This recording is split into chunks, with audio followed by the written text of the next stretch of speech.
Started. So, hello everybody and welcome.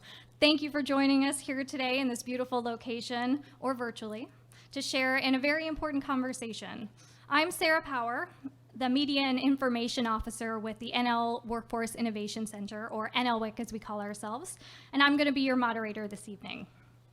I hope you're all comfortable because we put together a really interesting and well-rounded panel today, and I think we're in for some really good discussion. When techNL reached out to NLWIC to see if we were interested in collaborating on an Innovation Week partner event, we jumped on the opportunity because we believe this, gathering, collaborating, networking, and engaging with each other's ideas and opportunities is so important for the growth of our communities and our workforce. And so here we are, during Small Business Week as well, which is very fitting, I think. You all know why we're here, to hear from experts, our panelists, to participate in discussion and idea exchange and engage and network with everyone in this room who is interested in the same thing, connecting the dots between tech and workforce innovation in Western Newfoundland. Before we go any further, I'd just like to ask everyone to turn your phones to silent to limit any distractions. That would be great. And before we get underway, in the spirit of truth and reconciliation, we would like to respectfully acknowledge the land which we live and work as the ancestral homelands of the Mi'kmaq and the Beothuk peoples. We also recognize the Inuit and the Innu as the original people of Labrador. We offer our respects to all our Indigenous cultures and recognize their continued connection to the land. And I'd just like to take a couple words as well right now to thank our partners and collaborators who helped make this event happen. techNL, Navigate, College of the North Atlantic, Grenfell Campus of Memorial University, ACOA, Gian from Rogers, who's live streaming for us today, Sean Gibbons, our bus driver, the BDC Small Business Week Committee, and the excellent staff here at Marble Mountain, and of course, the rest of the NLWIC Wicked team. Thank you all for joining us here today in person and online. So how this is going to go today, I'll do a brief introduction before each of the panelists' presentation. Florian Villaumé is our keynote, so he'll speak for about 15 minutes. And then Sharon McLennon, Dr. Stephen Blackwood, and Stephen Warren will have about 10 minutes each. After the four presentations, we'll do a question and answer session. I do have some questions prepared, but after that, we'd love to hear from the audience, questions or comments you may have for the panel. And NLWIC's Melissa Fever will be checking the feed from the live stream for any questions that come up from our virtual attendees as well. Once we've exhausted our questions, then we'll open it up to give anyone a chance to speak if you have something to come up and say. And then we'll have food. The kitchen has prepared some excellent bits and bites for us I'm quite excited about. So we'll end the evening with hors d'oeuvres and networking, snacks and chats. So without further ado, I'll introduce our keynote speaker today.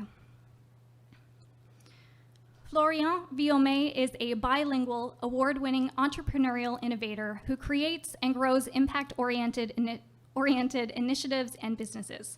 Florian holds a bachelor's in engineering, a master's in science, and a graduate diploma in business administration. In May of this year, he was appointed CEO of techNL, bringing to the industry association his substantial experience in the province's tech sector, as well as a passion for positively impacting the Newfoundland and Labrador technology and innovation ecosystem. Prior to joining techNL, Florian launched and developed the Memorial Centre for Entrepreneurship into an internationally recognized award-winning university center for entrepreneurship. Under his leadership, MCE grew from an initial intake of 20 students to more than 300 annually in just over 3 years. During his 6 years as director, he supported many innovative new companies that are now transforming the local economy with a global reach, including techNL members Colab, MISA, Breathe Suite, and Metrics Flow. He's played an impactful role in the creation of multiple strategic initiatives in the technology sector, including Hacking Health, Bounce Health Innovation, and multiple internship and digitalization programs. In 2019 and 2020, the MCE was recognized as one of the top emerging entrepreneurship centers in the world, and Florian was named to Atlantic Business Magazine's 2020 list of top 50 CEOs in Atlantic Canada. Earlier in his career, he spent 9 years with an International Incubator of Systemic Innovations, Engineers Without Borders Canada, which seeks to address the crucial causes of poverty and inequality. And Florian is committed to diversity, equity, and inclusion.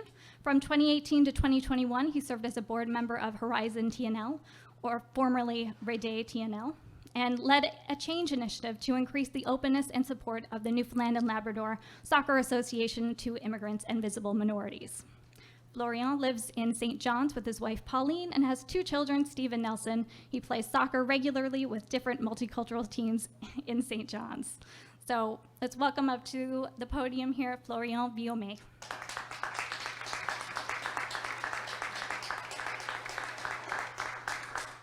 Thank you, Sarah. Good afternoon, everybody. Bonjour à tous. Very excited to be here.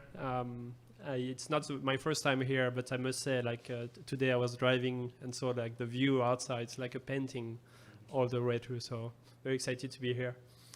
So I'm going to talk a little bit about technology, workforce innovation, and also share a couple of opportunities that I see for Western Newfoundland around technology. So first of all, my role is CEO of techNL, and techNL is an association that has been in existence for about 30 years, and we represent the technology sector and work with governments, post-secondary institutions, companies to grow the tech sector in the province. Our purpose is to enable a thriving, innovation-driven economy in Newfoundland and Labrador. And not only in St. John's, but actually throughout Newfoundland and Labrador. So just want to be specific on this. And our vision is to become the most sought-after technology ecosystem. Our vision for the province is to become the most sought-after technology ecosystem, playing on 3 strengths that we see. First is the collaborative culture in the province, but also we want to grow diversity in the province in all its forms. And finally, playing, as I mentioned, on the amazing quality of life and the view that we have here. I do think, because I'm not from here, so I can say that, it's really something that distinguishes this place from other places. And I had multiple chances to leave the place, but I'm still here and I love it because it's an amazing place, amazing people, and great to place to raise a family and live. So what we do, we provide visibility to our members. We help also on business growth. And also we are an influential voice for the technology sector. On the business growth side, we have 4 focus. One is talents, growing the talents pipeline, and it's something very important because, as you will see in a few minutes, there are a lot of opportunities in the province. And actually also a challenge for other sectors as well. We also help with connections, so playing on collaboration, like I mentioned, so connection to capital to scale businesses, connection to customers, connections to experts to really help companies to grow and succeed here in the province.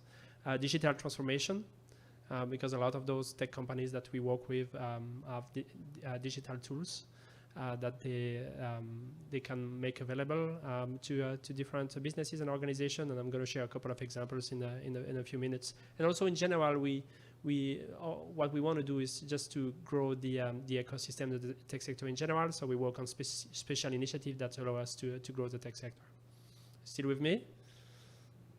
All right. Otherwise, I'm going to switch in French. All right. So.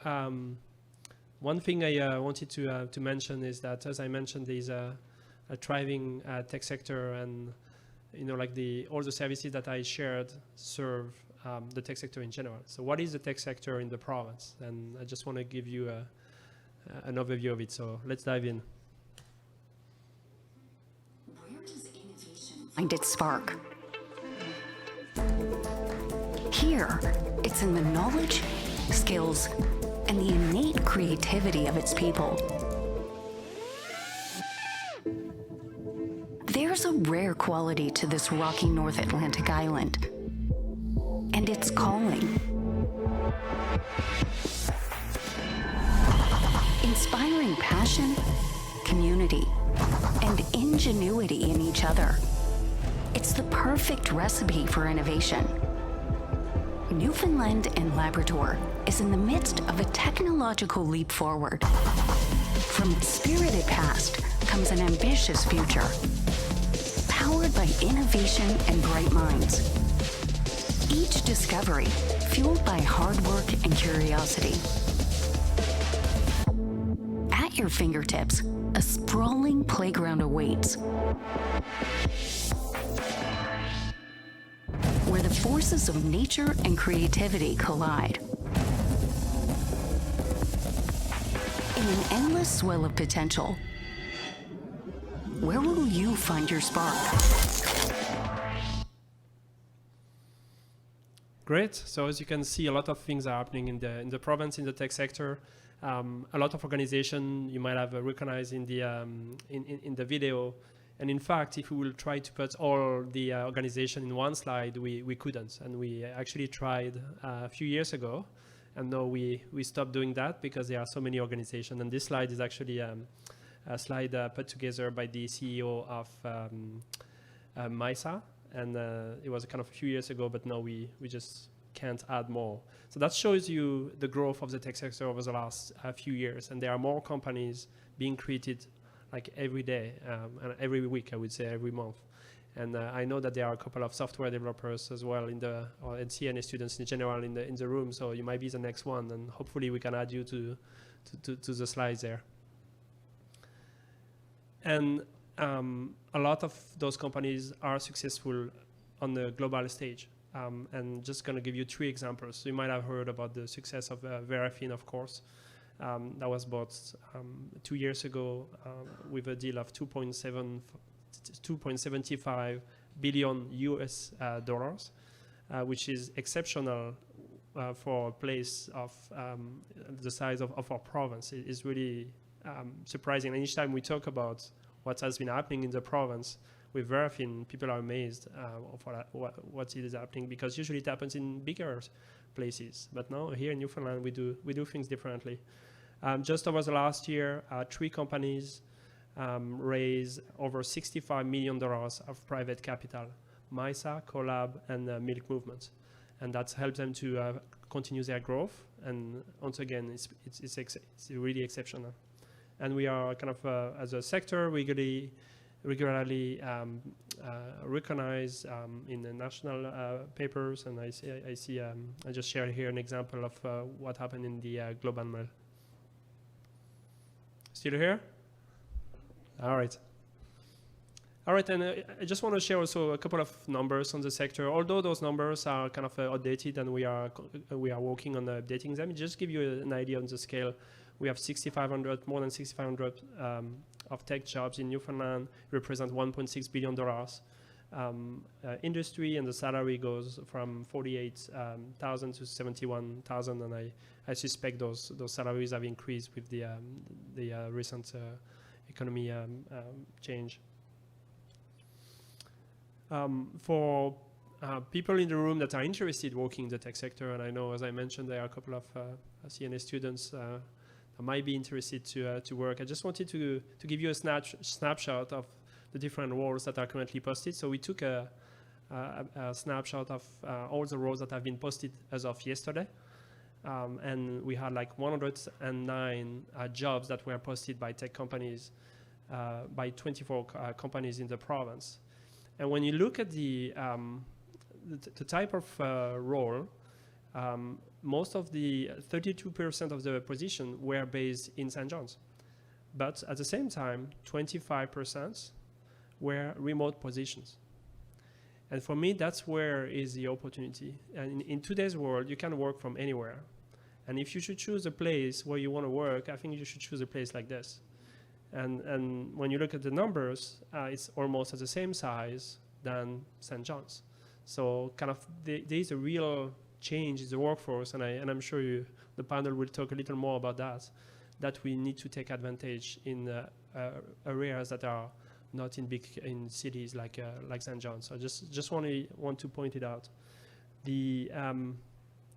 If we dive in a little bit on the type of roles, so 38 roles are software developers, so more technical roles.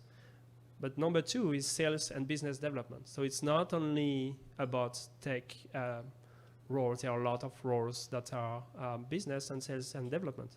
And there's also a consulting role. And I know that there are already consultants that are already offering that work. And all those three roles, they can be offered remotely. So it means, once again, you can work with a tech background, non-tech background from Western Newfoundland. So great opportunity. And in fact, I know I think there's a consultant in healthcare who works out of here over there, I think. So it's possible, and it's already happening. In fact, we have seen a lot of workers from outside the province coming back and working out of Newfoundland. And I actually know someone who worked for MISA from Port Rexton over there, and she leads the corporate partnerships from there. So real opportunity, and that's where I think we should turn our attention to here. In terms of roles on the right, so in Newfoundland, a lot of new roles are on the right: quality assurance analyst, senior software developer, but also customer solution architect, which is not necessarily a technical role. It's just working with customers to find what are the needs and how to address them. In Canada, we see the emergence of new roles like artificial intelligence and machine learning roles. Business analyst, once again, is not only technical. I just want to reiterate my message here. It's not only about technical roles in the tech sector. Customer experience manager, just managing the experience of a customer through the kind of the sales process. Once again, it's not technical. And other more technical role like data analyst and cloud developer.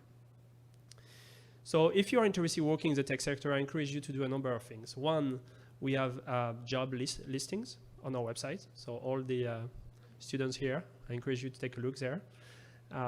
You can also, of course, if you don't think you have the skills yet, there are great institutions here that can help: CNA, Memorial University, and Keene College. And I also encourage you to follow us on our social media, because often there are opportunities for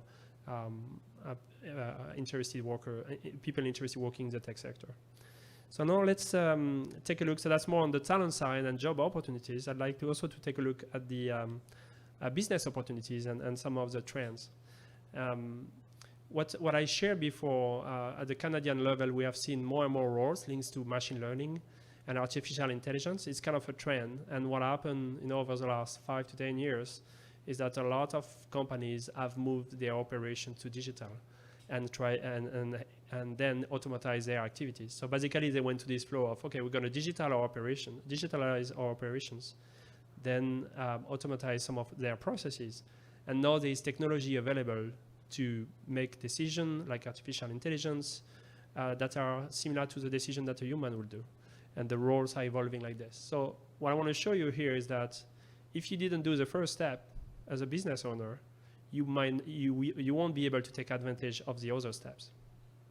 However, I don't know you, but when we hear this term about digitalization, it seems a little abstract. So I just want to give you like 3 examples of some of our members that provide a tool that help with digitalization. So 3 of those businesses is Rally, Opas Mobile, and Milk Movement. So the first one is very interesting. I think it's for any businesses, any organizations. I don't know you, but like when you reflect on the number of formal documents that you fill out in your organization, there are so many. It goes from HR, human resource contract, you have sales contract, a customer contract. Like there are all those documents all the time. And what happens is often you might use the same template, or you might lose a file. Maybe a file is not signed, and then it puts your organization at risk because you don't have the latest technology. And what they did, Rally, is just simplify the process by helping you to store and organize your documents, but also create new contracts in a very easy way. And that's simplify your process. It removes the paper, so it goes from all those paper, you have like a pile of paper, to something online that allow you to maybe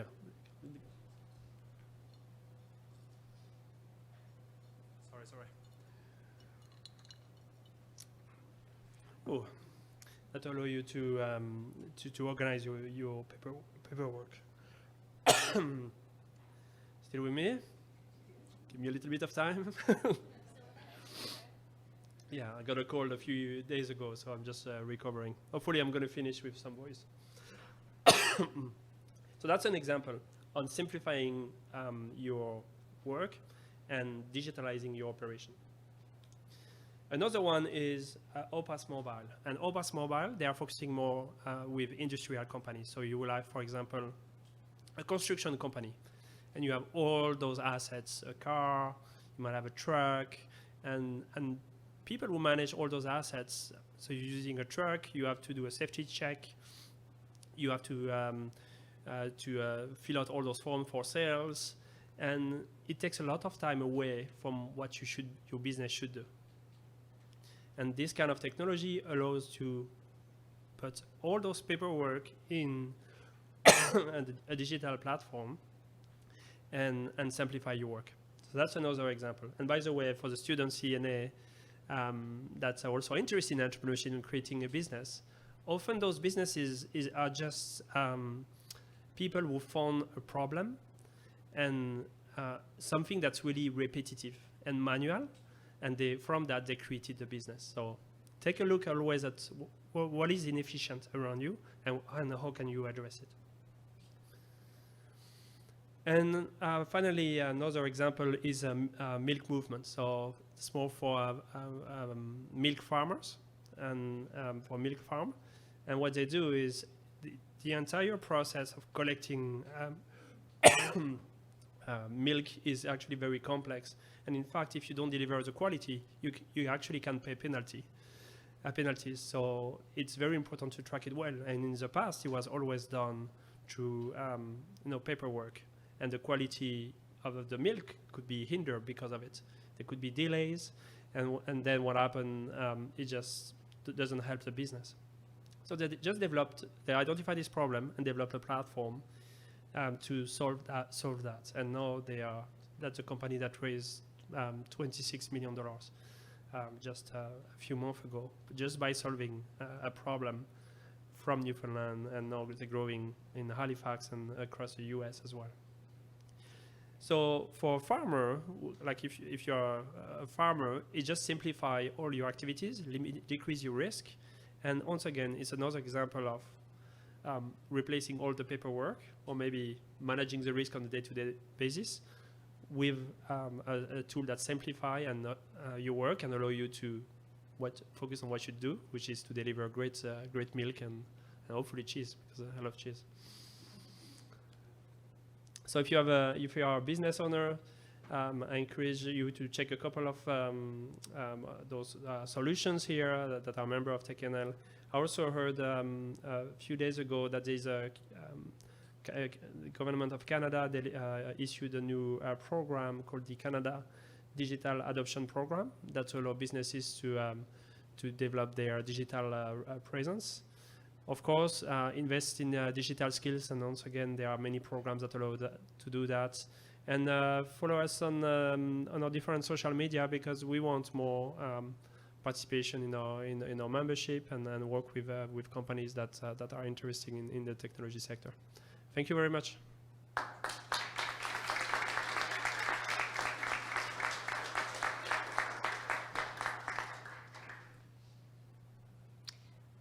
Thank you very much, Florian.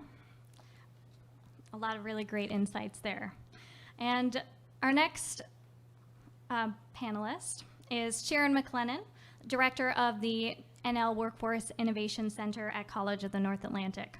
Sharon's career spans over 35 years in operations, consulting, and leadership roles in government, education, and industry, including the Economic Recovery Advisory Board, the Advisory Council on the Economy, and Royal Commission on Forest Protection and Management, Fusion Communications, NATI, which is now techNL, Fortis Education Foundation, and MUN-Grenfell College.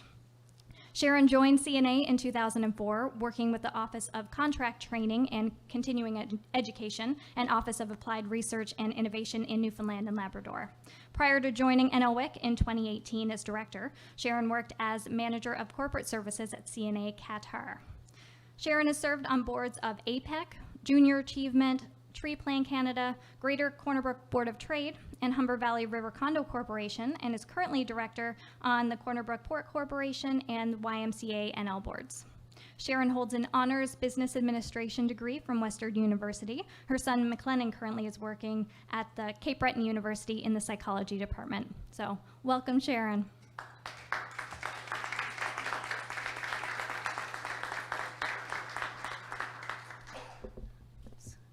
Good afternoon, everyone. Thank you so much for the opportunity, and thank you, Sarah, for that introduction. First of all, I just want to say a quick thank you to the NLWIC team and our moderator, Sarah, our collaborators, Rogers, for being here today and making sure that this could be disseminated and hopefully cause lots of actions and activities, for our presenters and our audience, of course. So today we're talking about connecting the dots between the tech sector and Western Newfoundland, and we're at the center of that, and that's really our role, is to coordinate all of the workforce innovation and workforce development in this province among all of the labor market stakeholders. So be that employers, sector associations, job seekers, post-secondary institutions, organizations representing underrepresented groups. That's what we do, and so we are that coordinator. So today I want to just walk you through an organization in the province that focuses on workforce innovation and workforce development and connecting and building and growing the ecosystem here. And the ecosystem is a new word you're going to hear lots more of, but I think it describes very well the systems that make up really, really growing sectors or organizations, because it talks to the players, their programs and services, their relationships, and how they can all work together and collaborate. And as I love the expression that's been used in their province recently, it's all hands on deck, and it's all hands on deck for workforce development and innovation in this province, and we invite you to come on board. So with that, our mandate, we were established in 2017 by the Government of Newfoundland and Labrador to be administered by the College of the North Atlantic. And with the funding from the Department of Immigration, Population Growth and Skills under the Canada Newfoundland Labrador Labour Market Development Agreement, our mandate was really a provincial one. It was to provide that coordinated central point of access to engage all of the labour market stakeholders, to look at what are the issues and challenges and hopefully solutions in workforce innovation, labour market challenges. And so it's very key, but our goal continues to be to research and test and share innovative models or models of innovation and workforce development that can have a positive impact on employability, employment, and entrepreneurship. So it's all about those ideas and connecting the dots between ideas, innovation, and impact. So we have a vision which is to lead a sustainable and innovative workforce development ecosystem that I just mentioned that accelerates. It has to do that. It has to accelerate economic growth and prosperity of Newfoundland and Labrador, and that includes the communities, it includes individuals, and it includes our regions, and includes our province. And our mission every day when we wake up with a wicked team of 7 that you can see below is to innovate workforce and increasingly, or soon to be, workplace innovation and development in Newfoundland and Labrador. And of course, we're driven by a set of values. A lot of it is, well, the college's values of excellence and innovation and impact, but really we want to make sure that what we're producing is evidence about what works and what doesn't, so it can inform policies, programs, and service delivery models. Data needs to do that, evidence needs to do that, and we're committed to that. So I just want to take you around what is our table, I guess, we like to look at now.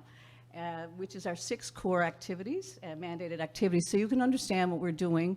We're provincial, we're based out of the Corner Brook campus of the College of the North Atlantic, but we have a number of activities, and I'll just take you very briefly. So stakeholder engagement, and this would be a good example of a stakeholder engagement, is we bring together and engage a network of labor market stakeholders to identify opportunities for research and, as I said, what are the challenges, opportunities, and solutions to workforce development that will increase a diverse and inclusive workforce across the province, in rural as well as in urban Newfoundland and Labrador. And we've done lots of things. Today is one, as I said, I'm presenting tomorrow in St. John's at another Newfoundland and Labrador Forest Sector Summit.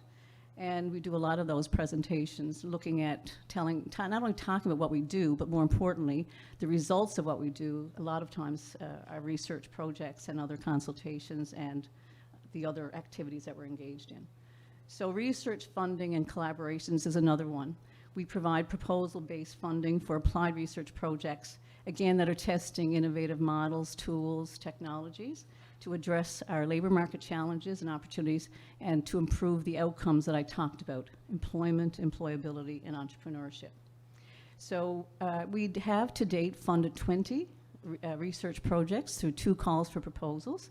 And you can see that they're clustered, they're really represented in all regions of the province, a few more clustered in St. John's. But we have funded 20 to date. 8 have finished, and 4 more are in the process of the last stages of finishing. And so all those final reports are on our website, www.nlwic.ca. I'd really encourage you to read them. They cover a variety of sectors, all but 2. And they are testing models or tools with all underrepresented groups. So you can see there what we call our NL workforce innovators. These are the community-based and a couple are national organizations that have conducted and are still finishing and conducting the applied research projects across the province. So the other thing that we do, and Florian was talking about collaboration, and I think this is what we do as an NLWIC, but I think that's what we do in this province, and you call it a collaborative culture or a collaborative community. We are, for sure. And so you can see a list, and all this PowerPoint presentation will be available after on our website. So if you're interested in learning any more about any of these organizations, but we think this is critical. And we're at the stage now that we're starting to leverage and seeing how these organizations and relationships, which have been repeat in many cases, can be used to improve our workforce development and innovation in Newfoundland and Labrador, and really the province of Newfoundland and Labrador when it comes to labor market issues, skills development, et cetera.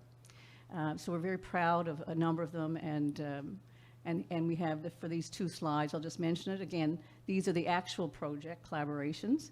The OECD, Organization for Economic Development and Cooperation, we were one of 2 case studies in the Canadian portion of an international research project on skills use, which is really a key component of innovative workplaces, which really promote diverse and inclusive workplaces. And so a couple of that are technology, I guess, focused in some ways. The second one there, Brookfield Institute, we've had a couple of collaborations with them and about to enter another one. But this one, the Employment in 2030, looked at developing a really innovative forecasting tool, forecasting labor market information. And so we were excited to be involved as a Newfoundland and Labrador partner in that particular one.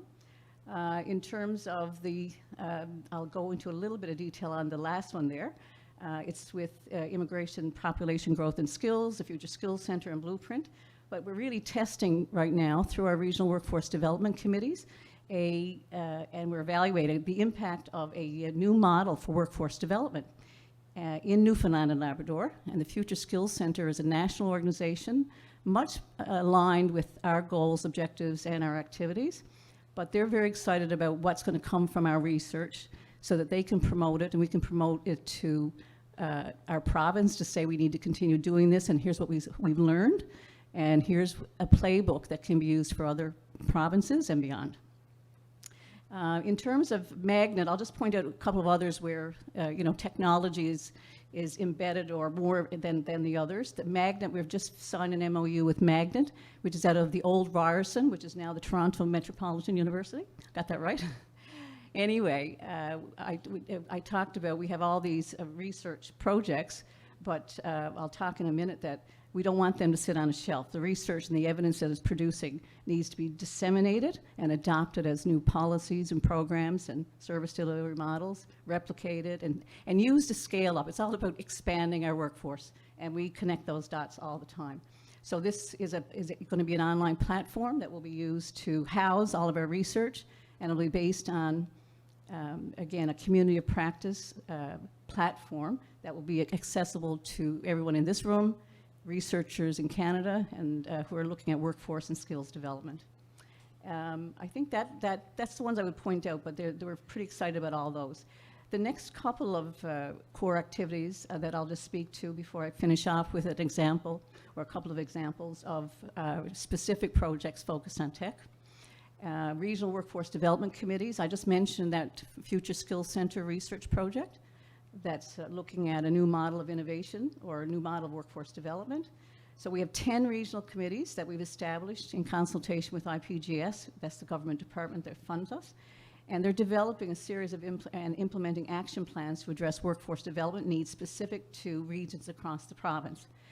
And those, the 3 terms of reference is they have to be developing and disseminating labor market information. And we know from our research and our experience and that across Canada that your access to user-friendly labor market information is an issue. But we've been working on that, and I'll just mention that in a minute. These committees are to identify priority focus areas for training and skills development. And these committees that I'll mention in the next slide are to collaboratively use labor market programs and services that they have at their fingertips at the one table in 10 regions to use to support the implementation of these action plans that are addressing issues in workforce development. And workforce development, as the definition says there, is really about matchmaking demand and supply by region. So we hear a lot about labor shortages. So how can we come up with innovative ways and using the programs and services around the table to make that match so that we increase the workforce and therefore increase the business growth and the growth of not-for-profits and municipalities in the province. But in the bottom line is they are serving to service planning and two-way communications platforms for localized labor market activities. Here are the committees, there are 10. I won't read them out, but we do have them. And we do have a landing page on our website if you're interested in looking at this further. But we have labor market information on each of these 10, a set of infographics, and again, that's accessible on our website. A lot of it is, if not most of it, is StatsCan data, which will be updated in November. But that combined with surveys that we're looking at having, and these committees that are, I call it real-time LMI, hopefully we'll really get at some of these, the real issues and solutions so that our regions are thriving. We have the workforce we need, we have the growth, business growth, hopefully coming from the tech sector and other sectors who want to be in rural Newfoundland as well as urban.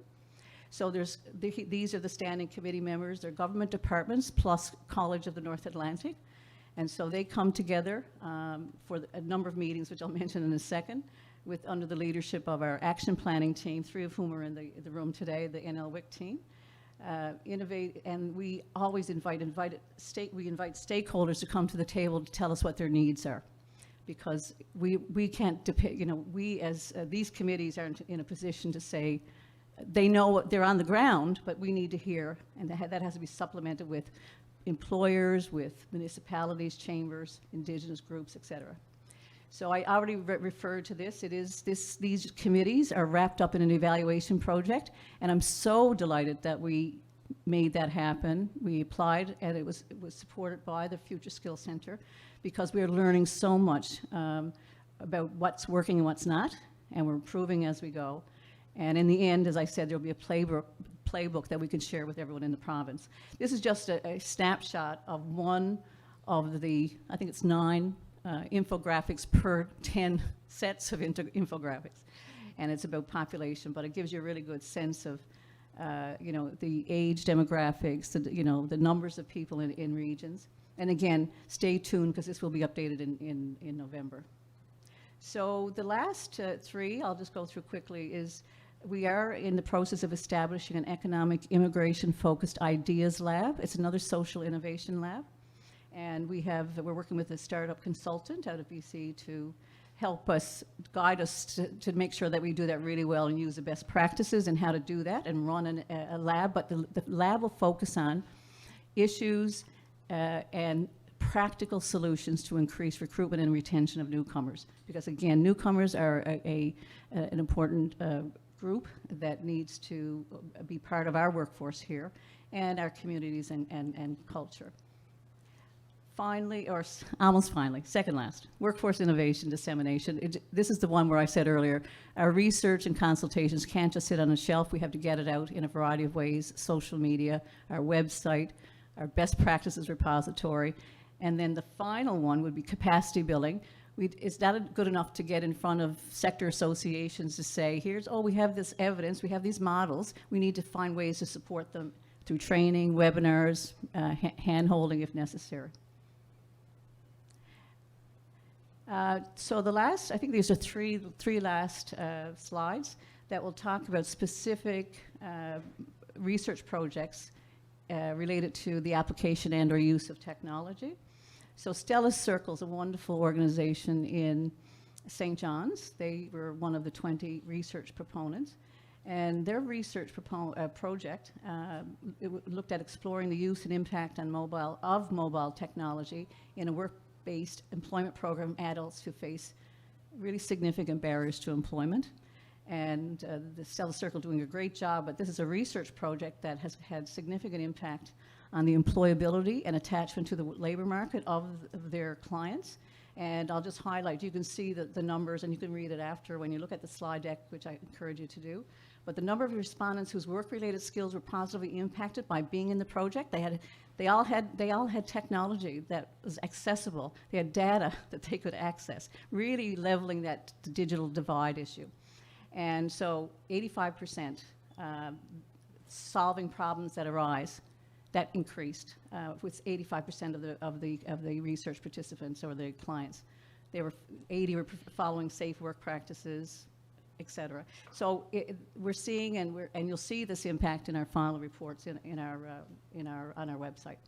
The second one is a tool. We talk about technology tools. This is EVA, and this is EVA right now it's the employment virtual assistant, but really, it's an assistant, a platform that anyone in this province can go into, and it's really all about improving psychological safety. So that was developed as an AI-driven tool that was developed by Eastern Health, and in conjunction with IBM. And we had a presentation from them yesterday. It has significant impact in terms of psychological safety of employees, and they see it as an important tool for recruitment and retention, because while it's a tool, a non-human tool, it's having significant impact on humans. And the interesting thing about this, I'm a bit nervous about, wait, no. Just click? Oh, no. Yeah, the one other thing I want to mention before I do my the last example is that this has already been, we talk about dissemination for adoption as policy and programs. This one, the government and the Department of Health are really excited about this. They're starting to look at how they roll it out across the province. And this has significant, opportunities for justice, the Department of Justice, education, and for you as individuals and the employees and their families. So it's a significant tool, and I encourage you to check it out. The final one that's technology related is Genesis, a wonderful proponent that has finished this project. But again, it was looking at how do we increase the technology sector by increasing females and immigrant founders. And guess what? They started out as with not a significant diversity and inclusion mandate, and they'll be the first to tell you that. They've said that. In fact, they said we got to change this when the funding came out, so they put in a proposal. It was accepted. So look at the impacts very quickly. So from a program that had no women or almost no newcomers, 33% women founders in their enterprise program, which is one of their entry programs, to 25% an increase in the evolution. You can see immigrant founders went up to 42% in one program, 36% in the other one, and students, for the students that are here, 28% to founders in the second program, 42%. Annual revenues in the startups related to this, the new founders with females and immigrants, 2.5 million with 25 jobs created. So this is the final one. So this has all been about connecting the dots with the tech sector today to workforce innovation, which we're focused on, in Western Newfoundland. But we see great potential for other sectors and other labor market stakeholders. And for each of you here, as labor market stakeholders and other regions of the province. So thank you very much. Follow us, follow our research projects, and engage, and look forward to seeing you again at another event. Thank you.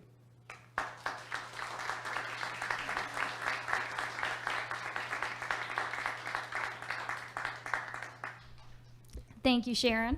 I'm not biased on that one at all. Lots of really great information there. So we're about halfway through our presentations now, so I hope you're all still comfortable and we're doing pretty good. So our next presenter is Stephen Blackwood, the coordinator of the new Centre for Research and Innovation in downtown Corner Brook. Stephen has a PhD in philosophy and taught for over a decade at Wilfrid Laurier University and Grenfell Campus before joining the CRI. He also previously worked as the Business Development Officer for the Association for New Canadians office in Corner Brook. The CRI is a collaboration between the Corner Brook Pulp and Paper, Grenfell Campus, College of the North Atlantic, and the City of Corner Brook. Working with partners from the education and business sectors, as well as various community organizations, the center seeks to be a driver in the development of a vibrant tech ecosystem that propels innovation in the Western regional bioeconomy and beyond. And now we're going to hear more about it. So let's welcome Dr. Stephen Blackwood.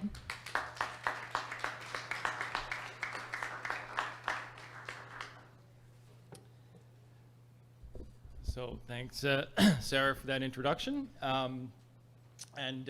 So I think I should sort of confess a little bit. I am new to this space, and those have been two very impressive presentations. I'm learning a lot just from sitting here and taking them in. So yeah, I'm going to talk about the Centre for Research and Innovation. I'm just going to give a brief overview of the project, some of our goals, and how we are going to achieve them. And then afterwards, I'll be happy to take any questions you might have about it. So it is a partnership, as Sarah mentioned, between Grenfell Campus, College of the North Atlantic, and Kruger, Corner Brook Pulp and Paper, which I will probably end up referring to as the Mill, very affectionately. That's what we call it, the new building. We often call it the new Mill building. So if you hear me say that, that's what I'm talking about. So project goals. Basically, we want to serve as a driver for innovation in the Western regional economy. And we're going to do this, through a number of different ways. We want to help develop green industry opportunities. So I'll just, as a quick example, we are already engaged with the Mill, working on turning waste products, in particular sludge and ash, into something useful, namely soil amendment that farmers will be able to use to ameliorate their land, make it more productive. So, help in the province's goal of producing greater food security for us. We want to encourage diversification and new product development. We want to build on strengths that we have already in the region and leverage them. So another example of that, currently we're doing a lot of research on greenhouses. It's a little bit of a theme here. Sawmills in the central and western region have, at the moment, a waste product, you might call it, in the form of heat that they generate from their milling processes. And that heat is an excellent resource for being used in a greenhouse. So we're looking at the possibility of co-locating greenhouses on mill properties so that, again, we can help drive that new industry. So other things we want to do also is provide opportunities for graduate students in research, allow them to have internships, and also provide experiential learning opportunities for students at Grenfell and CNA to strengthen their educational experience.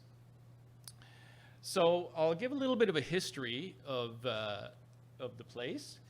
So I'm sure many of you, especially if you're from the Corner Brook area, have driven by the building in that picture. quite often. I know I did for many years. I didn't really know what it was. And then COVID happened, and all of a sudden, it became something else. So, but it wasn't really all of a sudden. There was a group of people who had an idea, really I should say a vision, for a research center that could serve multiple constituencies. So talking about faculty and students at Grenfell Campus and CNA, the mill, established businesses engaged with or in need of engagement with technological innovation, tech entrepreneurs, and other community groups.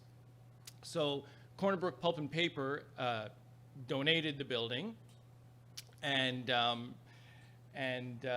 various funders, ACOA, IET of the province, Emera, the city of Corner Brook, provided the resources for renovating the building to what you see there now.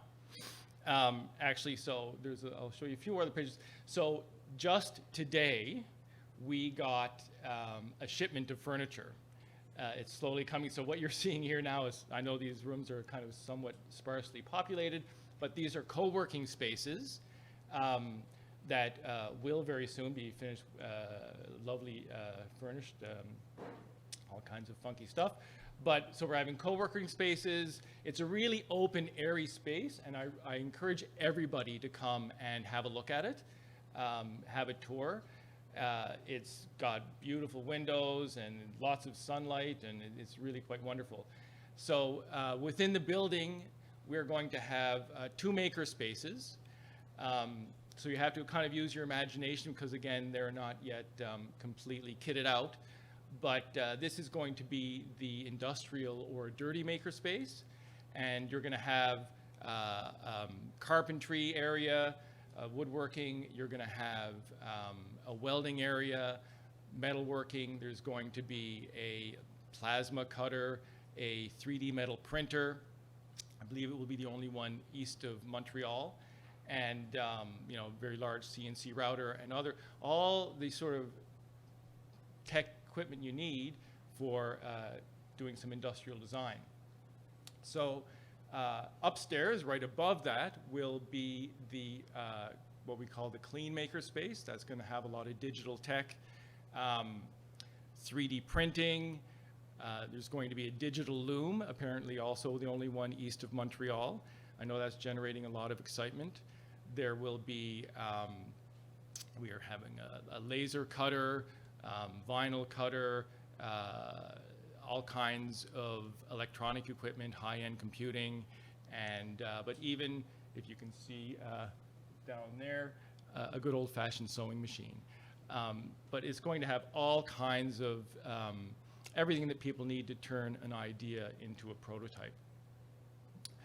So, so yeah, overall, the idea is to, you know, create a center that has all the capacity we need for solidifying Corner Brook Pulp and Paper and other players in the bioeconomy, in solidifying their position in the regional economy through partnering on research and development and employee upskilling. But in addition to that, we also want the center to be a place that engages with other businesses and community organizations to further the tech sector of the region. We want to be a key facilitator of the digital economy. We want to provide facilities and equipment, expertise, and co-working space that will connect users with one another to leverage each other's knowledge and experience. So, I mean, there are gaps in various sectors' understanding of the tech economy, but I think collectively we have the knowledge. We have the knowledge to fill those gaps and educate each other about the possibilities that are just waiting, as we've seen through these 2 other presentations, just so many possibilities waiting to be realized. Okay, so basically the center is grounded or based upon a quadruple helix model of development. So what we want to do is make the place like a physical and sort of intellectual place of connection and collaboration. I know those words have already been used a lot, but it's so true. That brings together government, industry, academic researchers, and other community groups. But the idea is to foster up a bottom-up model of development where it's really a grassroots approach to innovation. Again, it's about creating a physical and intellectual space for creative interactions between people and groups who might not normally connect, but who can really benefit from each other's expertise and experience. Another important role for the center will be to serve as a space for groups like, for example, techNL and EcoNext, who are sort of, more or less based on the East Coast, but certainly want to have a greater presence on the West Coast, and we want to be that space for them. So I want to talk a little bit about fostering a tech ecosystem in Western Newfoundland. That's already been mentioned. So one of the foci of the center is innovation in the bioeconomy, and technical innovation will be essential to this. And more generally, though, the center aims to be a driver in the development of a Western regional tech ecosystem. So education is going to be an important part of that. It's clear that we need to improve our game, I think, in directing students to the tech sector. And one way we're going to do this is through various educational initiatives. Of course, Grenfell Campus and CNA are partners in this project. And we plan to have faculty and students engaged with the center's makerspace and co-working spaces as much as possible.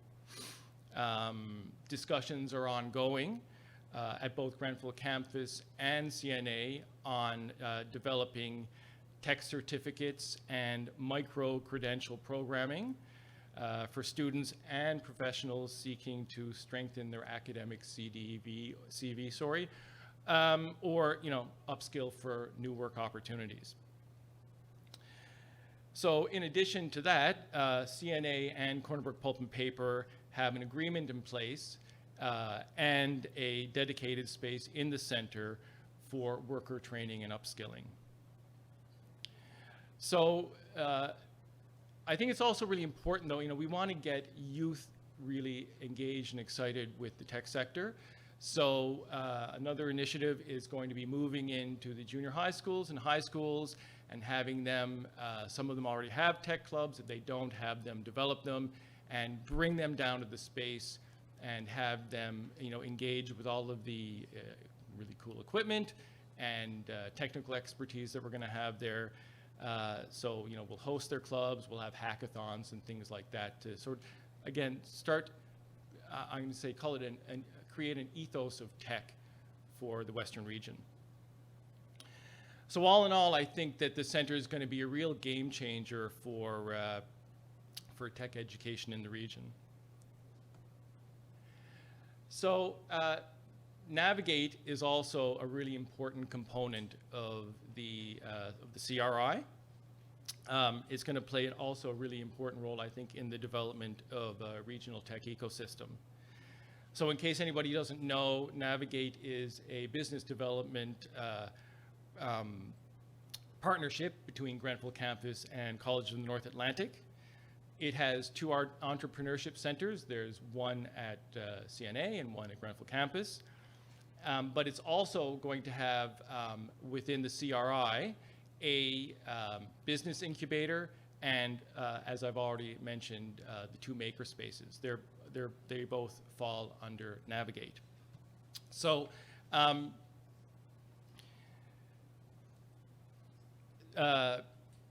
we've got this vision for creating a tech ecosystem. There are going to be all kinds of, there's going to be all kinds of great equipment. There's going to be all kinds of interesting people in there interacting, and they're going to be collaborating, and they're going to, come up with all of these cool ideas. And of course, out of these cool ideas are going to come new businesses, new prototypes and products, and we want to move them, of course, into nice, sustainable, profitable businesses. So that's where Navigate, again, is going to play another big role through the business incubator. The makerspace is going to provide the tech side of things, and then the Navigate business incubator is going to help, by providing expertise, mentors, coaches, networking opportunities, events of various sorts, help these people move from the idea to the prototype, and then to the product and beyond. And I should just mention Alison Rose here in the audience, and if you've got she is all things Navigate, and she will be more than happy to talk with you if you have any questions about it at all. So with all of the activity in education, the community engagement through Navigate, and the collaboration with our partners from around the province, here's just some of them, continually growing list. I think the CRI is going to have a real impact on how tech is viewed and engaged with here in the Western region.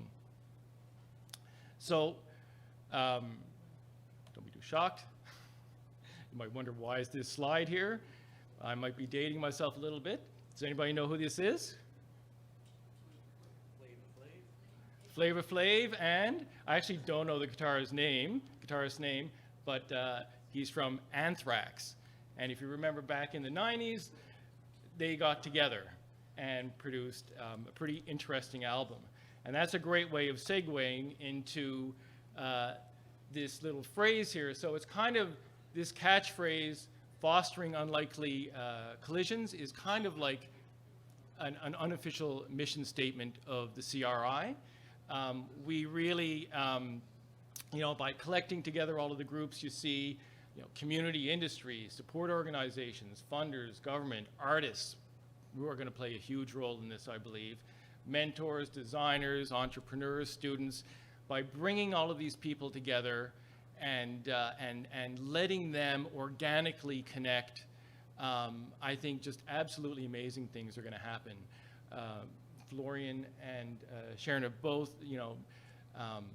pointed out how much potential there is here, and I think, what the CRI is going to do is provide that venue for that potential to be realized in all kinds of great, interesting ideas.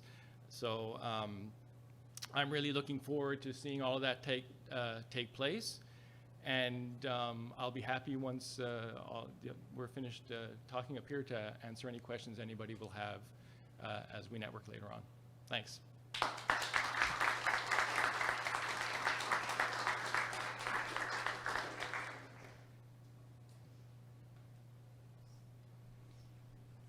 Awesome. I personally am really excited to go check out the new center. I haven't been there yet, but now that they've got furniture, I'm totally going to do that.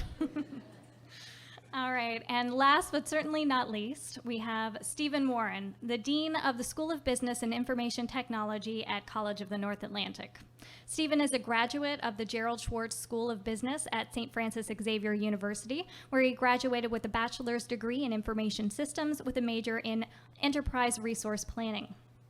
Stephen continued his studies at Geneva University in Switzerland, where he completed an MBA in project management and successfully obtained the designation of project management professional through the Project Management Institute. Stephen spent 6 years in the Middle East supporting the Qatari government's national workforce development strategy before returning home to Newfoundland to join College of the North Atlantic.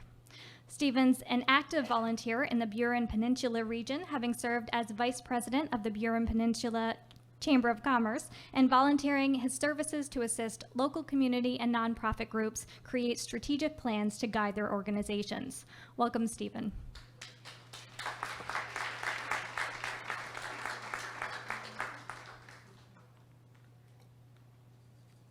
You learn something new every day. I wouldn't have took Dr. Blackwood for a Flavor Flav fan, but that's pretty cool. All right, folks. So when I meet people for the first time, and we normally get around to a conversation about what is it now that you do for a living, and I say, well, I'm a dean. You know, and 9 times out of 10, you just get a puzzled look and, you know, what do you mean? And, you know, eventually as somebody gets comfortable and they say, well, what does a dean do? And it's almost a bit of a blessing in disguise, because it constantly gets me to think about the job and the mandate and why the position exists.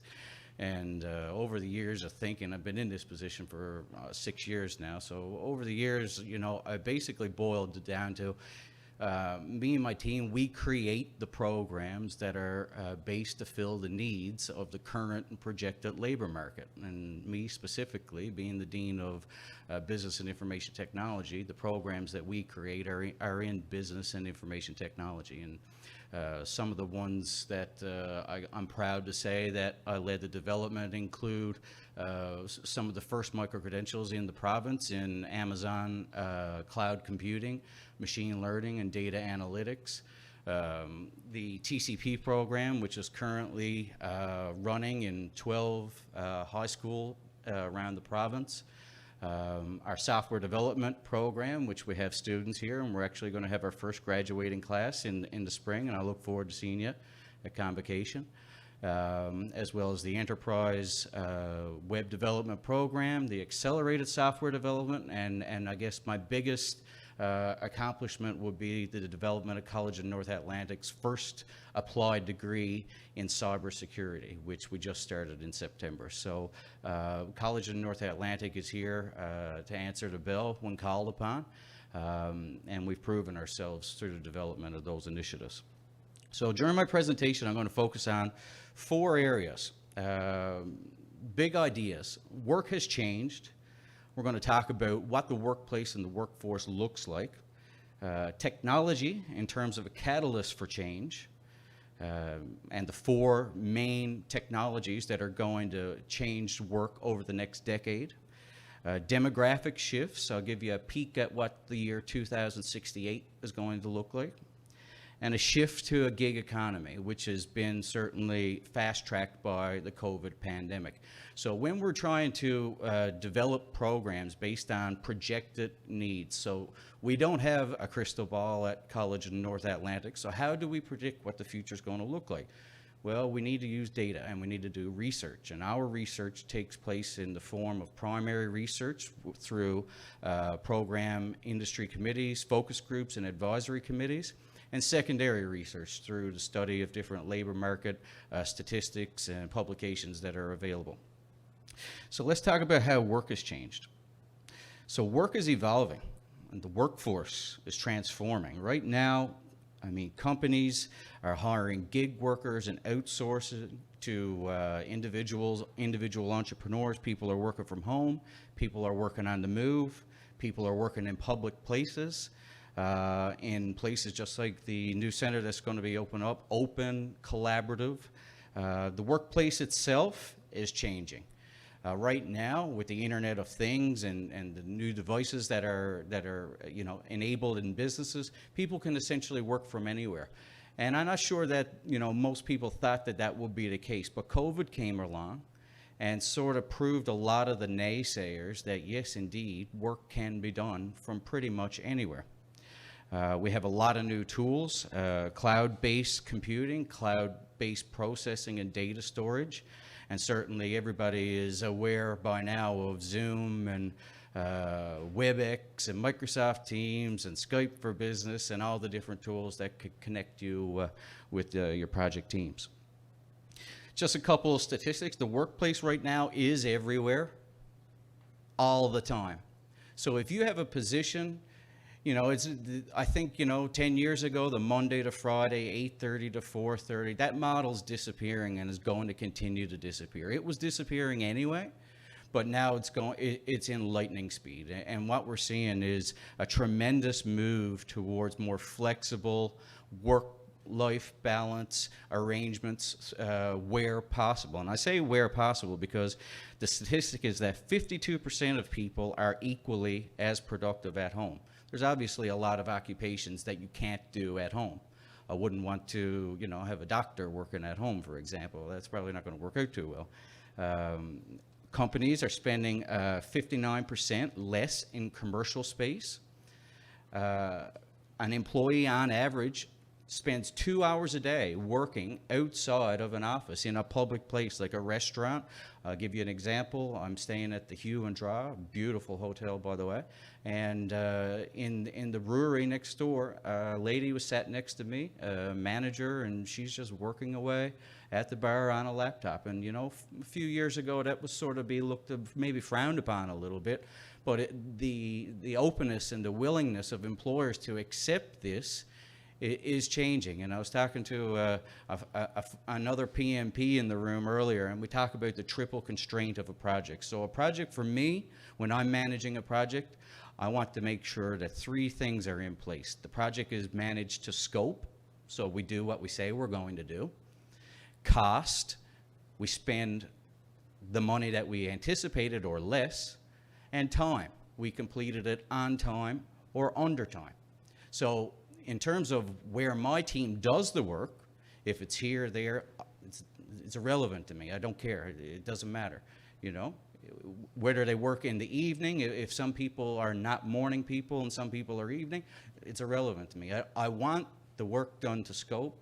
I want the work done in budget, and I want the work done in time. And that triple constraint is something that you're going to see in project management moving forward.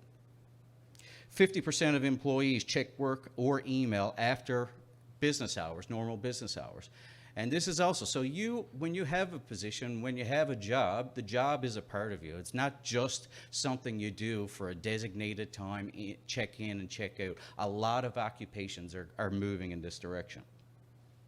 In terms of the next big idea, technology as a catalyst for change, the 4 major technologies that are going to drive the next decade are automation, machine learning, artificial intelligence, and robotics. And Florian has some fabulous slides, and you'll see a couple similar points in this presentation.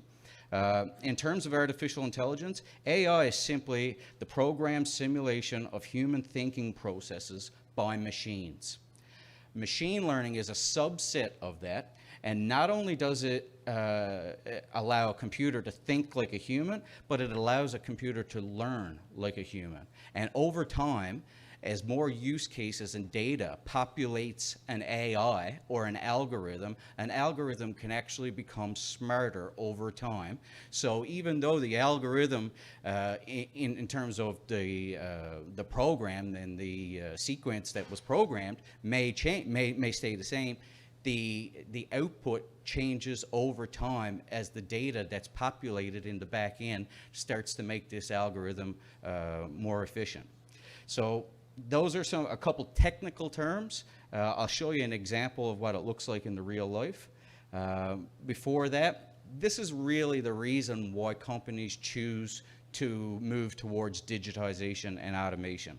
A couple of the main points here: accuracy. Robots don't make errors. They don't get tired. They don't take coffee breaks. Everything just works. Improved employee morale.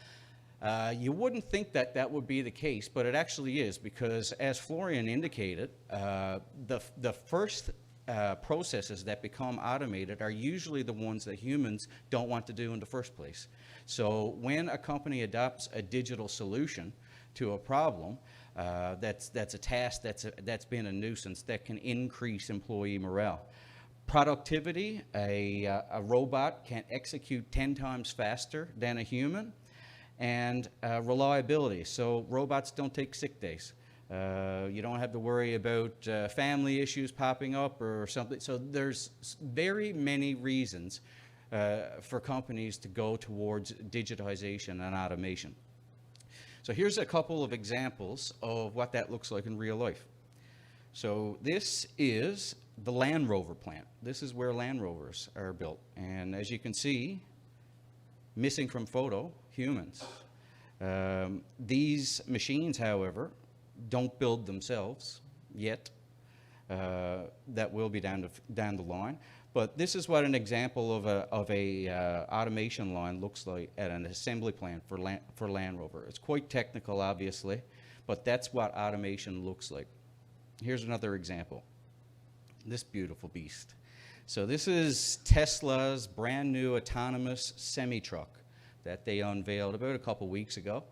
Pepsi is going to be the first customer, and the first truck is to be delivered around December 10th, I believe, and Pepsi is going to start shipping out through US to their major distributors using this autonomous electric semi-truck. So again, displacing workers that are driving in regular transport trucks, but in terms of efficiency, much more efficient. You've probably seen these in local restaurants. I know in the Marystown area where I'm from, they have these in the Marystown McDonald's, in the Shoppers Drug Mart, in the Walmart, and I'm sure you've seen them as well.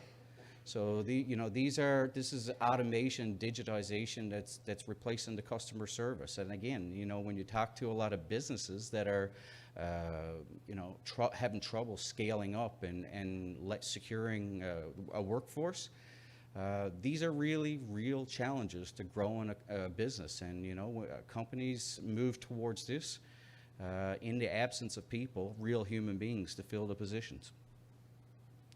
And this is Zuma. So Zuma is a pizza company in California, and this is what the kitchen looks like. This is there's no human beings working in the kitchen.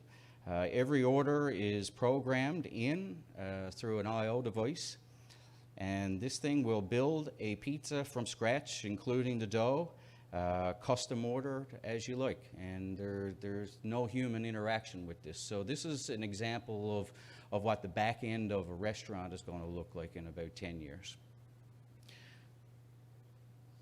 This slide represents, and up to this point, most of the things that I've been talking about in automation have been blue-collared workers. And traditionally, if you look at what has been automated up to this point, primarily it has been blue-collar positions.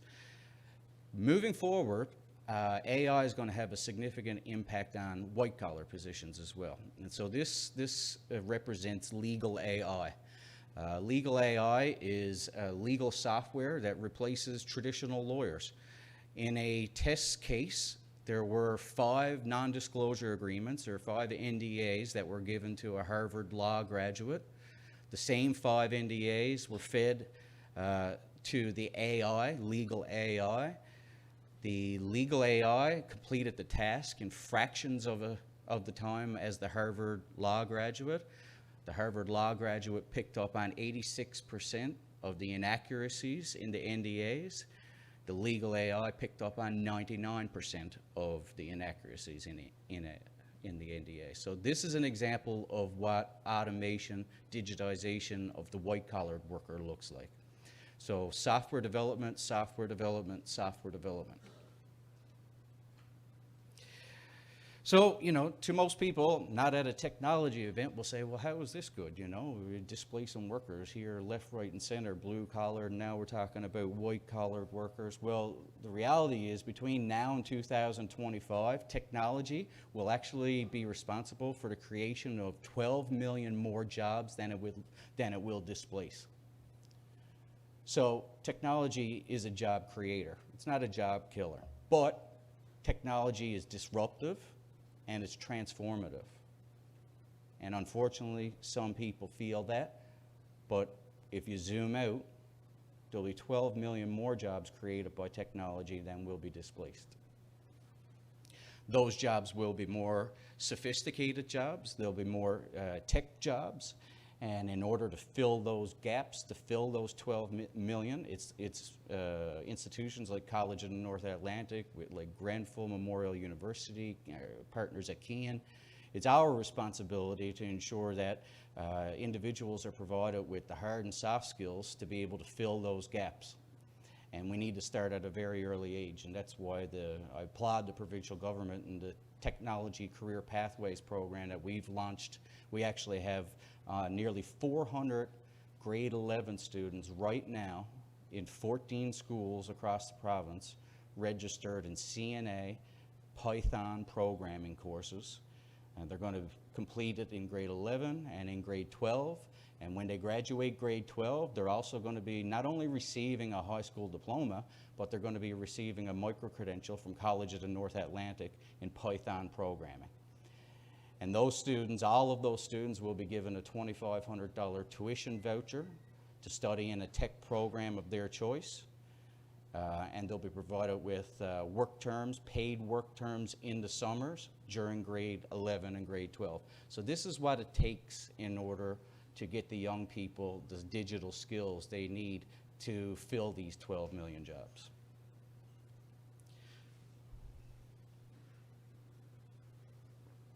So what does Canada look like in 2068?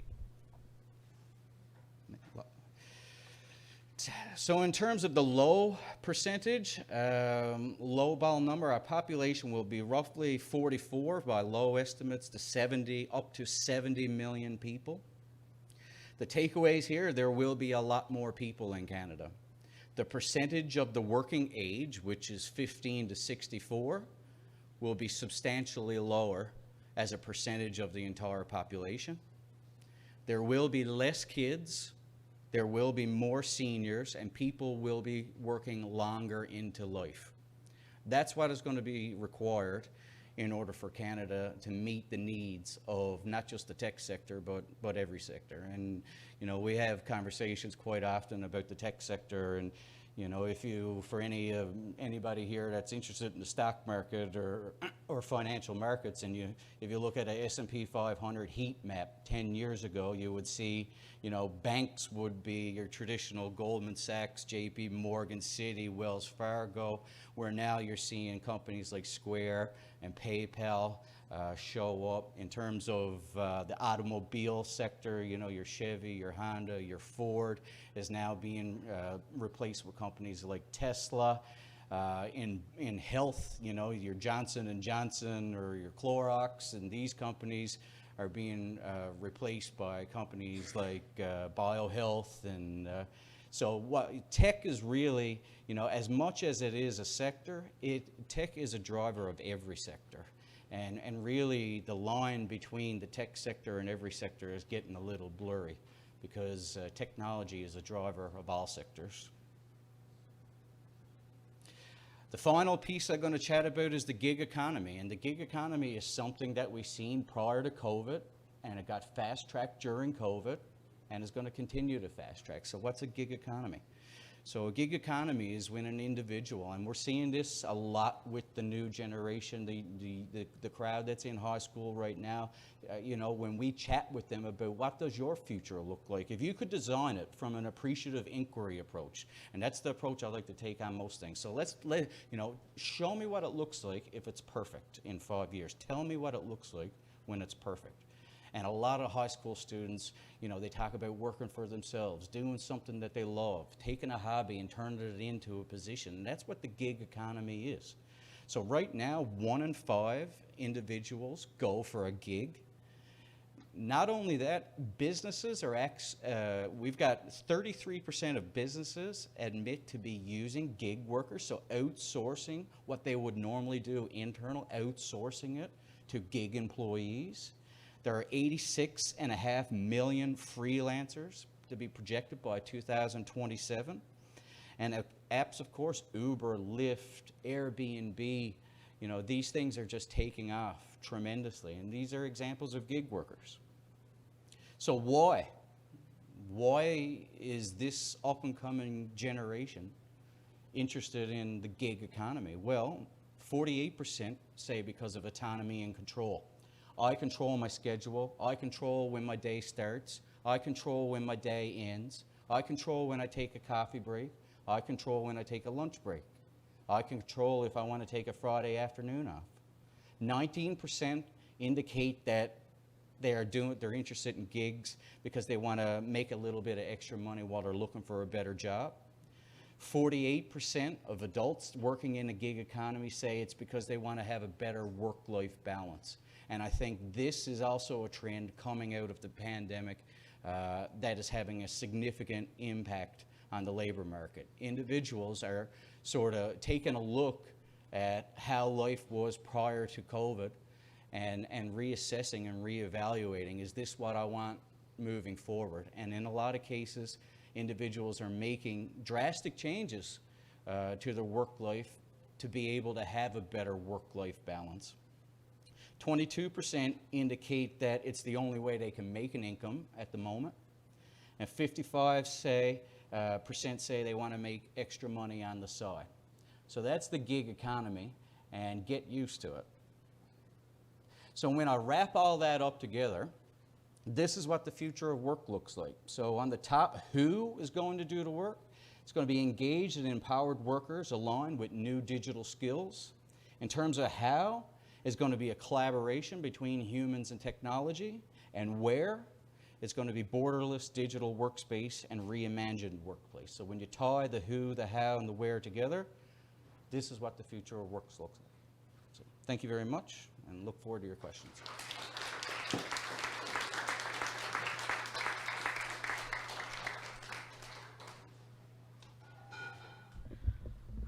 Thank you. So there we have it. Our 4 panelists have done their presentations. And before, I get into my questions that I have prepared, I thought I'd open it up to you guys. Does anyone have anything they'd like to say, comments or questions? We do have a microphone set up over here.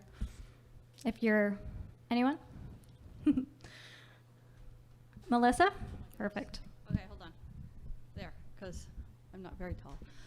So my question is, both Stevens, you both discussed the idea of going into high schools and junior high for tech. Now, from my research and from discussions on the regional committees, the earlier you introduce people and children to technology, the more likely they will adapt those skills, they might move into that. So has there been discussions around elementary schools?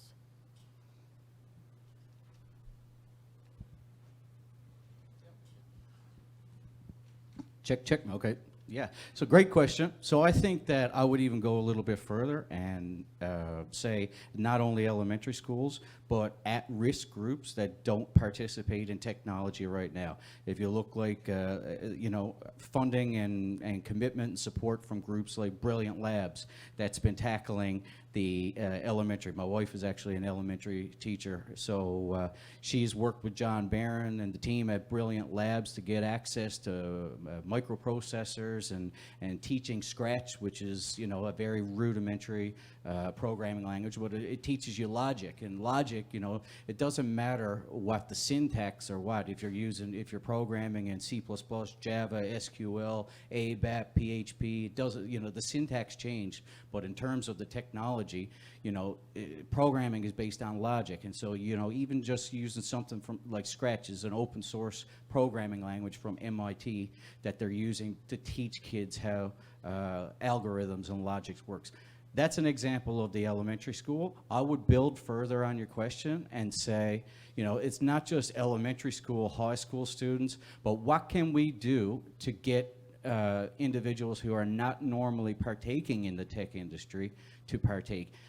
College of the North Atlantic, we just done 2 different programs called Information Technology Career Focus. We had one cohort that was based on individuals that had identified learning disabilities because they don't normally get to contribute in the tech sector. We had the exact same program, but we had it full of only women because women play a very low percentage role in the tech sector. The Accelerated Software Development Program is a 1-year program that simulates the output of the 3-year program, but it's designed for people like us who are mid-career, who may be looking into getting into software development but don't have time for a 3-year program. So I think, when you look at the challenge of filling the gap, it needs to be start to finish, and that's early as 4 years old and, 65 years old and everywhere in the middle. Yeah, I'm not sure how much I can add to that other than to say, we're just starting out in this project, and I have reached out to the junior high school and high school tech people to start engaging in that process. And I've thought about, we have elementary schools, and absolutely, I don't see why not at all. I think we should.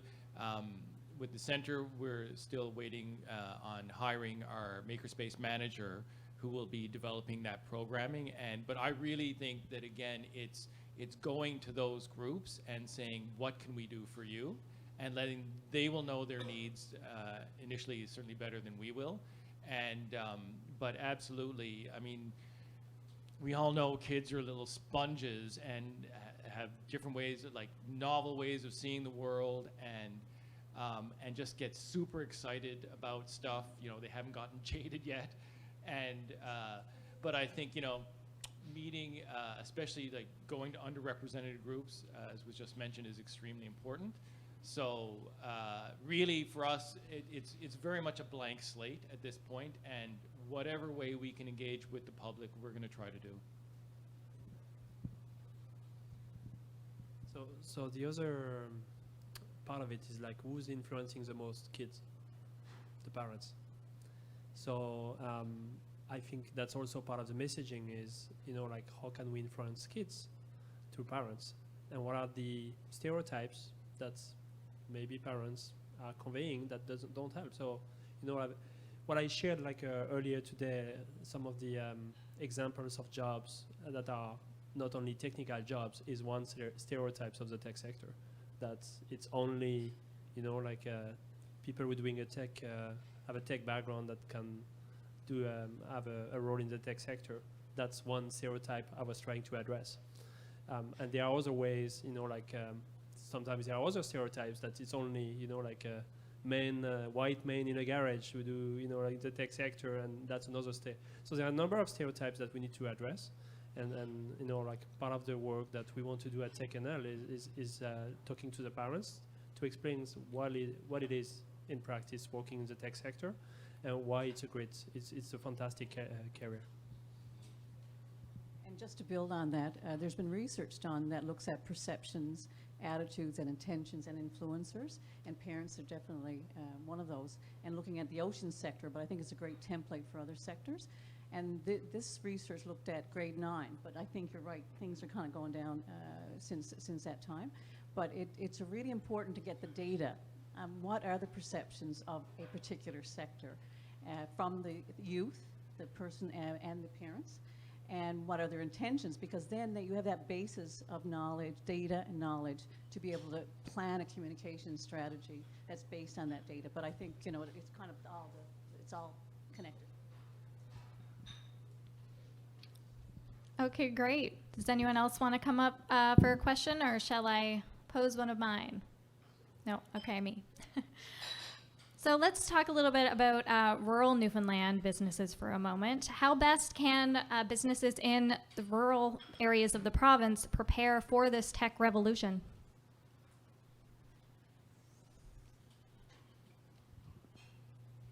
I mean, I share a little bit first the need to follow us. Like this, they can be aware of technologies and new solutions that are aware.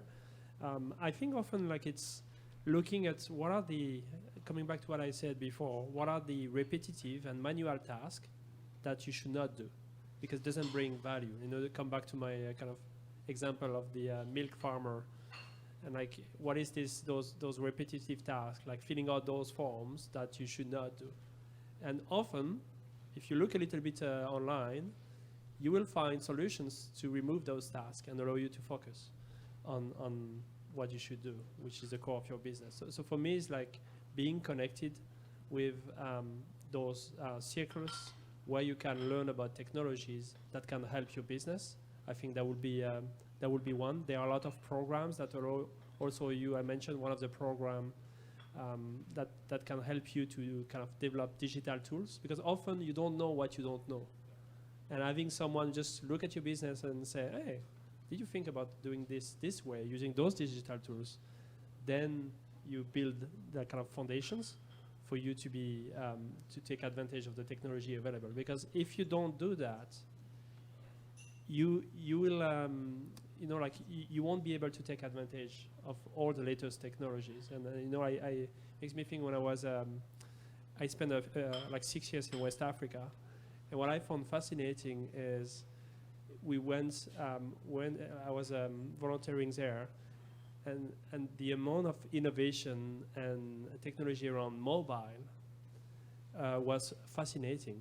And what I realized is that the landline phones were almost never existed because they passed that trend. But to do that, you need to be connected to the latest technology, and that's I think that's a key for a business. I'll just make one. I think it goes back, though, to education. Businesses need to be educated, so that's, I guess, all of our responsibilities, sector associations, about why they need to adopt and use technology. I think the College of North Atlantic and other institutions that do applied research need to be educating. And I guess some businesses just need to be open to that. But there's a lot of programs and services, IRAP, and that's just one, many programs and services to support the adoption and use of technology. So again, it's an all hands on deck. We all need to be kind of looking at what are some issues that we can work together on. Yeah, and just to use a quote from Carl Kenny, who's the CEO of Kraken Robotics, innovate or die. And that's essentially the bottom line. And it's a bit of a cold statement, but it's actually, it's reality. And, you know, it's no, it's no secret that, you know, our small and medium-sized communities in the province, demographic-wise, have been trending down for quite some time. And me personally, you know, I struggle to find the catalyst that's going to turn that around. Immigration, and I got to applaud the provincial government for doing such an amazing job with the demographic strategy. But really, it's an innovate or die, and they need to reach out to expand their potential customer base. And how do you do that? It's through technology. You shouldn't have to rely solely on revenue from the local area or the local community that you exist. Use technology so that you can offer your product or service literally to the rest of the world. Yeah, I guess I would just add to that, you could also just say innovate and thrive. And you're seeing that in lots of rural industries like fishery and forestry. I mentioned earlier, I mean, you know, a sawmill now is an extremely technologically advanced enterprise. And I mean, you know, a fishing enterprise now, I mean, you're talking about, you know, $1 million plus boats, and these are communities that are, you know, the fishery is actually, yes, there are fewer people involved in it, but because of technology, it's actually a very thriving, important part of, you know, our economy regionally and otherwise. So. That's great. Does anyone out there have anything they'd like to come up and ask? Anything from the virtual feed? Melissa? Okay, I'll come back to you.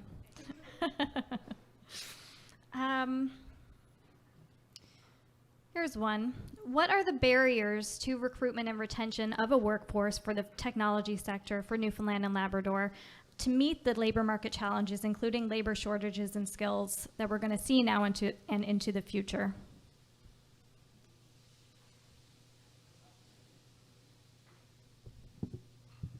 My line goes to. Okay, just checking to see if you're still with me. No, my thinking just went to one of our research projects that I mentioned, which is the Genesis, one that looked at increasing technology founders, females and immigrants. And a really big piece of that, and we were talking to Florian about that earlier, is about the barriers to females and immigrants just even thinking about getting into business. And it comes back to some basics, and Florian, you might want to add to this, but funding, access to funding is a big one. Access to peer networks. And in the case of immigrant founders, it was the ease of getting a visa and coming and staying and being able to navigate the system and being able to create the position. So that particular project was really good because it very clearly pointed out those. So right now it's up to us working with Florian and college and all of the stakeholders, job seekers. How do we scale that up from 14 companies, which who we funded, to a lot more, because we have the data. Again, I go back to that. We know why the barriers, and let's just get around those. But those are just a couple. Yeah, I think there is a long list of barriers, unfortunately, but there are also a long list of opportunities to address them. For immigrants, because I am an immigrant as well, I think when you are new to a place, you don't have the network that others has, so you have to build it. And when you're at school, you don't necessarily have the opportunity to do that in the professional life. So when you leave school, you left with building it, and it can be very challenging. I think the other piece I want to say is everybody has biases. Like I have biases, and I think sometimes there are biases that prevents immigrants to join the workforce, even apply, or even being considered. And it's not something necessarily, it's a challenge, but at the same time, it's just normal. We just need to be curious about what are the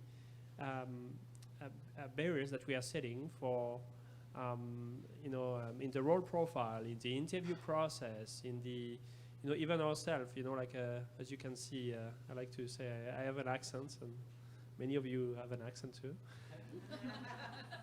We all have accents, but sometimes, when we talk with someone that has an accent different from the other person, it creates kind of this different interaction, and that's normal. But at the same time, it should not be an additional barrier for this person to be considered for a role.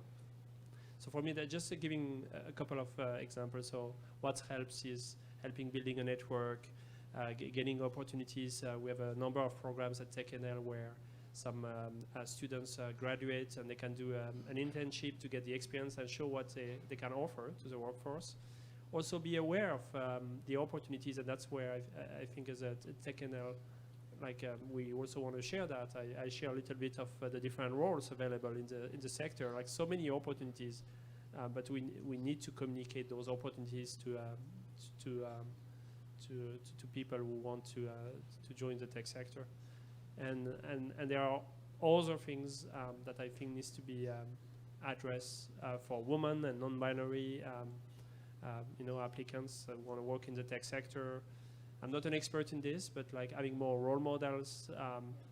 Once again, I share an example that it's not only about technology, and there are diverse roles that you can take in the tech sector. It's open to everybody, and you can see even in the video, it's actually becoming awesome for work-life balance. It's like you see some of the videos, and so anyway, there are more barriers, but that are just some of them.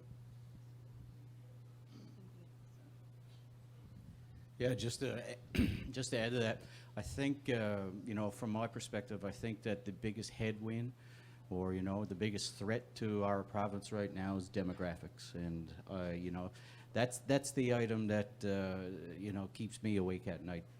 For us at the College of North Atlantic, our demographic that we are trying to target market is between the age of 15 and 29. So, if there's people in a room that don't see, our ads on your social media, if you're, above the age of 29, we're not spending our Google marketing budget on that demographic for most programs. But, that's really, in my opinion, the biggest threat to the province, because, when you look at the numbers from 1971 until today, that demographic that we are targeting, that 15 to 29, has decreased every single year without a single variable. Every single year since 1971 until this year. This was the first year that we actually had an increase in that 15 to 29 demographic. And that, again, is from the work that's being done from the provincial government. And in my opinion, if we are going to put all of our resources into one exercise, it would be to tackle that demographic headwind.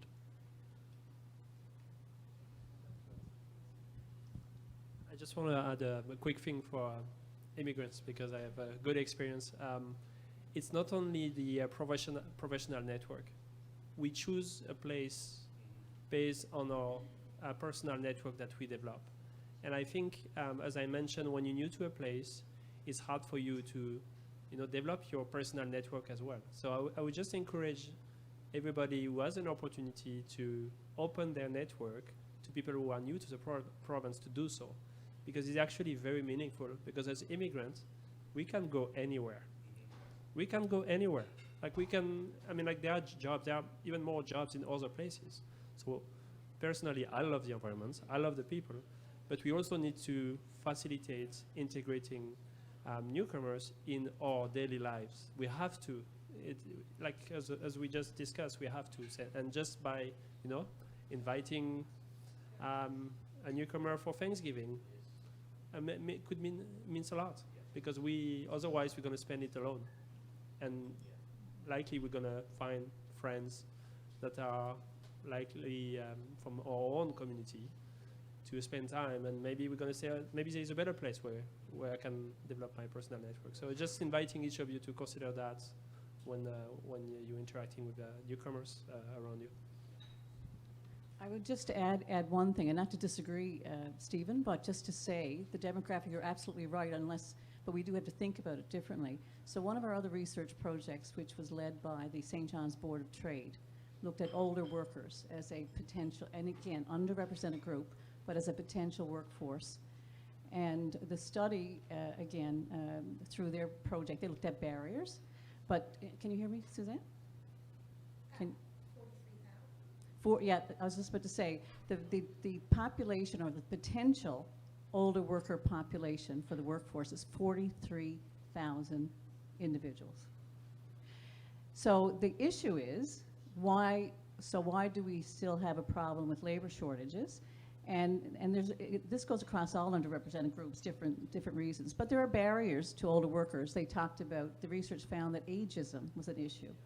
Perceptions by employers, and this is not a blame game or anything, it's just that there's a perception by the older workers that employers don't want to hire them because they feel it's too difficult. They'll have to accommodate.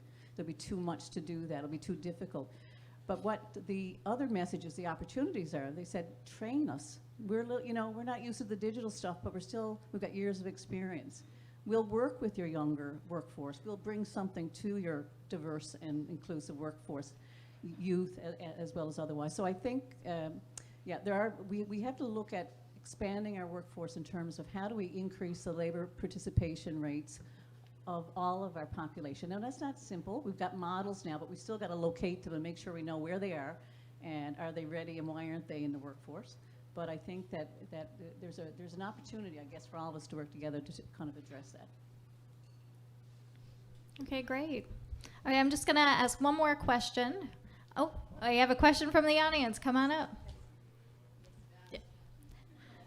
Just to build on your point about barriers to entry, and Stephen's point earlier about sort of the gig economy, I see rigorous research standards. But I kind of see the level of the gig economy being directly related to the level of IT integration within an area. So my question is, do we have any sense of where Newfoundland and Labrador is in terms of our overall IT integration at the most aggregate level compared to other provinces? Because, for example, I tend to do project management, change management work in enterprise-wide, large healthcare, large IT systems. In the last week, for example, I've had calls to participate in consulting services or to examine whether or not there's a relationship with consulting services from Yellowknife, Vancouver, Ottawa, and Nova Scotia. New Brunswick. And my phone has rung 20 times over the last few months. I don't know who's calling, but I know who's not calling. And that's Newfoundland and Labrador. I've worked on some of the largest IT projects in the world, and the calls never come from Newfoundland and Labrador. Never. And I wondered if you could shed some insight on that. So, big question. What I would say is, and I studied a few months ago, so I'm just learning still, right?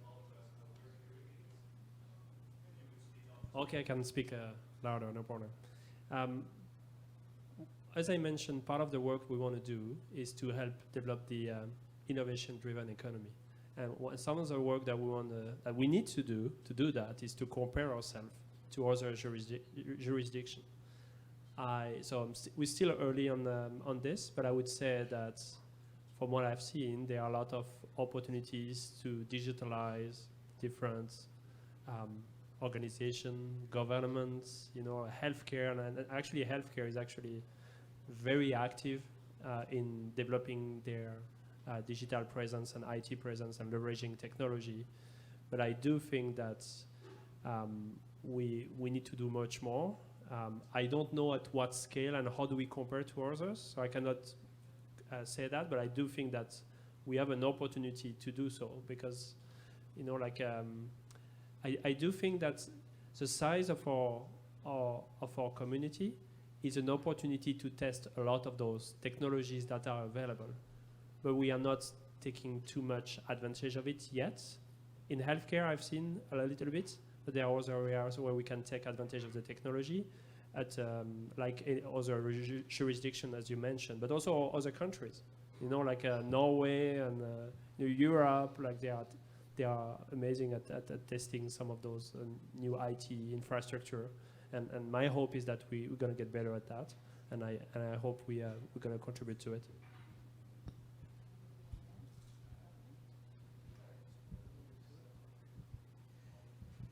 So, I mean, I think you're onto it. I think, in terms of Newfoundland and Labrador, I think there's probably a realization that maybe we were a little tiny bit late to the game, but I'm seeing a lot of effort, a lot of resources, a lot of support towards filling those gaps today. I really am. Whether that takes shape in the form of brilliant labs in kindergarten, grade 1, grade 2, grade 3 classrooms, whether it takes shape of the technology career pathway for the grade 11, 10, 11, 12 students, the information technology career focus program for females, for individuals with identified learning disabilities, and go back to Sharon's point, the older generation, programs like the Accelerated Software Development, which is a fast-tracked program for adults to learn coding. I think that there's probably a realization that we need to do a lot more, and we're certainly seeing that. And Sharon, go back to Sharon's point, I think she's bang on. The older generation brings so much potential to the tech sector and the ability to fill those needs. When we talk to, I have an industry advisory committee that's made up of about 30 employers. This consists of both public and private, small, medium, and large firms, and a lot of them are tech companies. And when we get to the part of it, what can we do more? Like what skills deficiencies are you seeing in our students? It's never hard skills that they come back with. It's always the soft skills, the communication, your leadership, your ability to go into a room and network and look somebody in the eye and be confident and articulate well. This is what employers are telling us. And those soft skills are the strengths of our older workers. They've been through careers, maybe many careers, and, through time and time of putting yourself in a vulnerable position or being tossed in a vulnerable position, you had to develop your soft skills, your leadership, and your ability, to navigate through the workforce. So I think, there's a real opportunity for us to look at that demographic who's well established with soft skills and focus in on, let's get these the hard skills, the coding skills, because once that's all they need, they're already ready for the workforce. So I think programs like the Accelerated Software Development, which is geared towards a mature student, these are multifaceted approaches to tackling that. And I think your question is valid. I would say that without looking forward, the rear view mirror is always cleaner than the front windshield. I think looking forward, everybody realizes that we need to put more time, resources, and effort into growing these new digital skill sets in all ages of the population. So I'm kind of excited to see that. Right? I just want also to take another angle to your question. I want to thank you to ask this question. I was asking before about who's in the room, and I think you're a remote worker consultant, like you work remotely in IT. Yes, I have my own company. Yeah, that's great. So for me, one thing that helps is having people like you that tell us how do we compare to other sectors, and Because what I like of remote workers who work in the tech sector is that they are connected all over the world, and they can tell us, here what they're doing, And I think I just want to say thank you for your question, because by having people like you who have eyes all over the world, it allows us to get better and get new ideas. And I will encourage you to participate in the tech sector in general as much as you can, because we need you. And I think that's a really excellent place to end the session on. So thank you, everybody, for being here. Anyone who would like to come up and speak, we're going to leave the microphones on so we can enjoy this excellent looking food that I see you all not munching on, that I'm excited about. But I know that BDC is here, and Renee Wheeler, did you want to come up and say something? No? You're good? Okay. Okay, I was told you were, but if anyone wants to come up and say anything, the microphones will be on. So thank you guys very much for being here, and enjoy the food and drinks.